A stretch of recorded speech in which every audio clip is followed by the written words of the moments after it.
All right. So page 56. It is about line 102.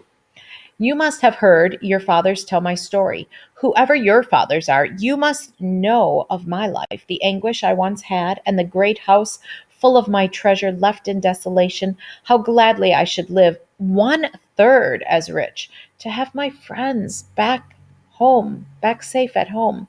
My friends who died on Troy's wide seaboard, far from the grazing lands of Argus. But as things are, nothing but grief is left me for those companions. While I sit at home, sometimes hot tears come, and I revel in them, or stop before the surfeit makes me shiver. And there is one I miss more than the other, dead I mourn for. Sleep and food alike grow hateful when I think of him. No soldier took on so much, went through so much as Odysseus. That seems to have been his destiny, and this mine, to feel each day the emptiness of his absence, ignorant even whether he lived or died, how his old father and his quiet wife, Penelope, must miss him still, and Telemachus, whom he left as a new-born child. Okay, so again, we have some irony here. It turns out Menelaus is missing Odysseus the most and talking about his family. And here is Telemachus, that newborn child he was just referring to. Now, hearing these things said, the boy's heart rose in a long pain for his father, and he wept, holding his purple mantle with both hands before his eyes. Menelaus knew him now, and so fell silent, with uncertainty whether to let him speak and name his father in his own time, or to inquire and prompt him. And while he pondered, Helen came out of her scented chamber, a moving grace like Artemis, straight as a shaft of gold. Beside her came Adraste to place her armchair, Alcippe with a rug of downy wool, and Philo bringing a silver basket once given by Alcandre, the wife of Polybus in the treasure city Thebes of distant Egypt. He gave 2 silver bathtubs to Menelaus and a pair of tripods with 10 pure gold bars. And she then made these beautiful gifts to Helen, a gold distaff and the silver basket rimmed in hammered gold with wheels to run on. So Philo rolled it in to stand beside her, heaped with fine spun stuff, and cradled on it the distaff swathed in dusky violet wool. Reclining in her light chair with its footrest, Helen gazed at her husband and demanded, Menelaus, my lord, have we yet heard our new guests introduce themselves? Shall I dissemble what I feel? No, I must say it. Never anywhere have I seen so great a likeness in man or woman, but it is truly strange. This boy must be the son of Odysseus Telemachus, the child he left at home that year the Achaean host made war on Troy, daring all for the wanton that I was. Okay, so right away, as Helen comes out, she recognizes um, Telemachus as the son of Odysseus. So all of these recognitions are building him up to help him realize, hey, I am Odysseus's son. And what's really funny is how she kind of puts herself down that she was a wanton, a loose woman, and she had gone off, and that was the cause of the whole Trojan War. And then, even funnier perhaps, is Menelaus's answer, describing how alike Odysseus and Telemachus are. And the red-haired Captain Menelaus answered, "My dear, I see the likeness as well as you do. Odysseus's hands and feet were like this boy's, his head and hair, and the glinting of his eyes. Not only that, but when I spoke just now of Odysseus's years of toil on my behalf, and all he had to endure, the boy broke down and wept into his cloak." Now Nestor's son, Pisistratus, spoke up in answer to him.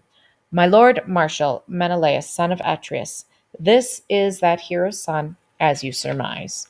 But he is gentle, and would be ashamed to clamor for attention before your grace, whose words have been so moving to us both. Nestor, lord of Gerenia, sent me with him, As guide and escort, he had wished to see you, to be advised by you or assisted somehow. A father far from home means difficulty for an only son with no one else to help him. So with Telemachus, his father left the house without defenders. The king, with flaming hair, now spoke again. His son! In my house! How I loved the man, and how he fought through hardship for my sake! I swore I'd cherish him above all others, if Zeus, who views the wide world, gave us passage homeward across the sea in the fast ships. I would have settled him in Argos, brought him over with herds and households out of Ithaca, his child and all his people. I could have cleaned out one of my towns to be his new domain, and so we might have been together often in feasts and entertainments, never parted till the dark mist of death lapped over one of us. But God himself must have been envious to batter the bruised man so that he alone should fail in his return. A twinging ache of grief rose up in everyone, and Helen of Argos wept, the daughter of Zeus. Telemachus and Menelaus wept, and tears came to the eyes of Nestor's son, remembering for his part Antilochus, whom the son of shining dawn had killed in battle. But thinking of that brother, he broke out, O son of Atreus, when we spoke of you at home and asked about you, my old father would say that you have the clearest mind of all. If it is not too much to ask, then, let us not weep away these hours after supper. I feel we should not. Dawn will soon be here. You understand. I would not grudge a man right mourning when he comes to death and doom.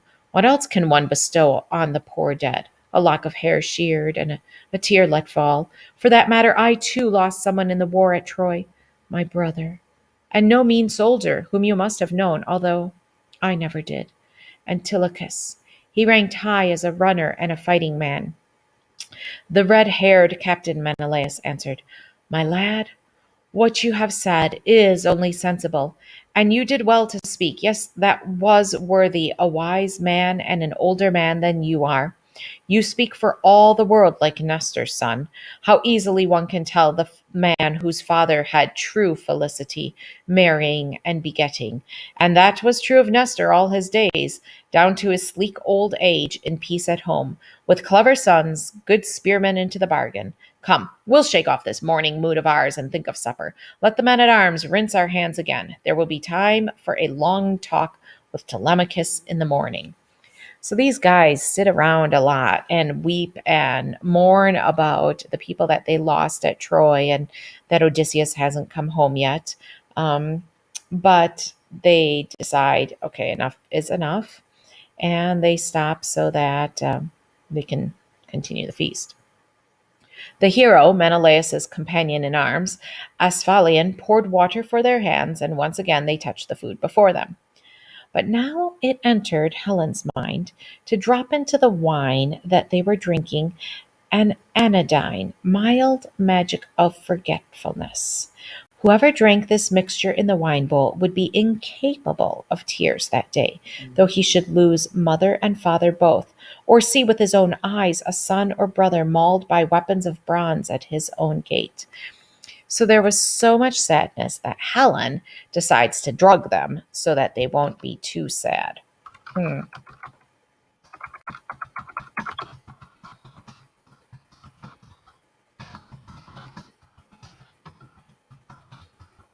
Maybe she's just sick of them all sitting around crying all the time. The opiate of Zeus's daughter bore this canny power. It had been supplied her by Polydama, a mistress of Lord Thon in Egypt, where the rich plantations grow herbs of all kind, maleficent and healthful. And no one else knows medicine as they do. Egyptian heirs of Painan, the healing god.